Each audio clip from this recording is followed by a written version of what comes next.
వైద్య విద్య ప్రవేశాలకు నిర్వహించే national eligibility cum entrance test నీట్లో మంచి ర్యాంక్ సాధించిన స్టూడెంట్స్లో టెన్షన్ మొదలైంది.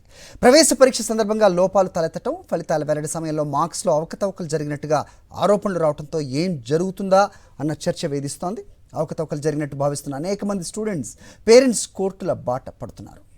నీట్లో అక్రమాలు జరిగాయంటూ దేశవ్యాప్తంగా వందలాది మంది కోర్టులో పిటిషన్లు వేశారు. దీంతో అసలు నీటి ఫలితాలు ఇవే ఉంటాయా, వాటిని రద్దు చేస్తారా, మళ్లీ నీటి పరీక్ష ఏమైనా పెడతారా అన్న ఆందోళనలు విద్యార్థుల్లో నెలకొన్నాయి. మరోవైపు నీటి ఫలితాలపై నేషనల్ టెస్టింగ్ ఏజెన్సీ ఎన్టీఏ ఓ కమిటీని ఏర్పాటు చేయడంతో సందిగ్ధ పరిస్థితి నెలకొంది. రద్దు ఉండకపోవచ్చని, దానివల్ల విద్యార్థులు మరింత నష్టపోతారని అధికారులు చెబుతున్నారు. మే 5న నీటి పరీక్ష జరగ్గా ఫలితాలను జూన్ 14న ప్రకటిస్తామని ఎన్టీఏ ప్రకటించింది. కానీ జూన్ 4న దేశవ్యాప్తంగా ప్రజలు ఎన్నికల ఫలితాలపై ఉత్కంఠగా ఎదురు చూస్తుంటే, అదే రోజు చడీ చప్పుడు కాకుండా నీటి ఫలితాలను ఎన్టీఏ ప్రకటించడం అనుమానాలకు తావిస్తోంది. అంత హడావుడిగా ప్రకటించాల్సిన అవసరం ఏమొచ్చిందనే విమర్శలు వినిపిస్తున్నాయి. తన తప్పులను కప్పిపుచ్చుకోవడం, వ్యవహారాన్ని పక్కదారి పట్టించేందుకే ఆ రోజు విడుదల చేశారన్న చర్చ సాగుతోంది. అలాగే ఫలితాలను చూసుకునేందుకు విద్యార్థులకు ముందే అవకాశం కల్పించారు.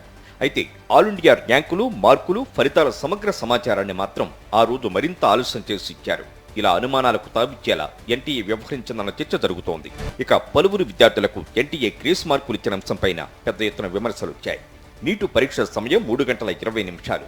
కొన్ని కేంద్రాల్లో ప్రశ్నాపత్రాల అందచేతలో ఆలస్యం, చిరిగిన ఓఎంఆర్ పత్రాలు తదితర కారణాల నేపథ్యంలో సమయం వృధా అయిందంటూ స్టూడెంట్స్ కొందరు ఫిర్యాదు చేశారు. అదేవిధంగా పంజాబ్, ఢిల్లీ, ఛత్తీస్గఢ్, హర్యానా న్యాయస్థానాల్లో రిట్ పిటిషన్లు కూడా దాఖలు చేశారు.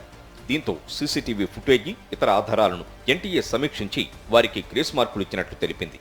అలాగైతే దేశంలో అనేక చోట్ల విద్యార్థులకు ఆలస్యంగా పరీక్ష పేపర్ ఇచ్చారు. వారిని ఎందుకు పరిగణలోకి తీసుకోలేదన్న ప్రశ్నలు ఉత్పన్నమవుతున్నాయి. హైదరాబాద్ మాదాపూర్లో ఓ పరీక్ష కేంద్రంలోని ఒక గదిలో ప్రశ్నాపత్రాన్ని 20 నిమిషాలు ఆలస్యంగా ఇచ్చారు. ఆ గదిలో గడియారం ఆగిపోవడంతో ఆలస్యం చేశారు. తప్పు సిబ్బందిదైతే అయినా విద్యార్థులకు అదనపు సమయం ఇవ్వలేదు. దీంతో విద్యార్థులు అనేక మంది ప్రశ్నలు రాయలేకపోయారు. అంత సమయం పోవడం వల్ల తమకు మార్కులు తగ్గుతాయని, రావాల్సిన సీటు కూడా కోల్పోయే ప్రమాదం ఉందని వాపోతున్నారు. మరి వారికెందుకు గ్రేస్ మార్కులు కలపలేదని ప్రశ్నిస్తున్నారు.